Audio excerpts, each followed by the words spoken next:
High, আসসালামু আলাইকুম। কী অবস্থা সকলের? কেমন আছো? আশা করি ভালো আছো। যে যেখান থেকে আমার এই ভিডিওটা দেখছি অবশ্যই কমেন্ট করে জানাবা। আর আজকের ভিডিওটা অনেক মজাদার হতে চলেছে, কারণ আজকের রান্নাটা আমার শাশুড়ি করেছে আর আমি তাকে হেল্প করেছি। যেমন কাটাটাটা করে দিয়েছি, সব কিছু ওনার হাতের সামনে নিয়ে এসে দিয়েছি। আর বলতেছিলাম যে আম্মু তুমি আজকে রান্না করবা আর আমি তোমার ভিডিও বানাবো।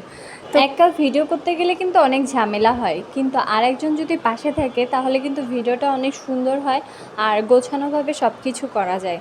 কিন্তু একা যদি করতে যাই তাহলে রান্না করব নাকি ভিডিও করব, এই দুটার মাঝখানেই পড়ে যায়। আমরা একসাথে রান্না করতেছিলাম আর গল্প করতেছিলাম।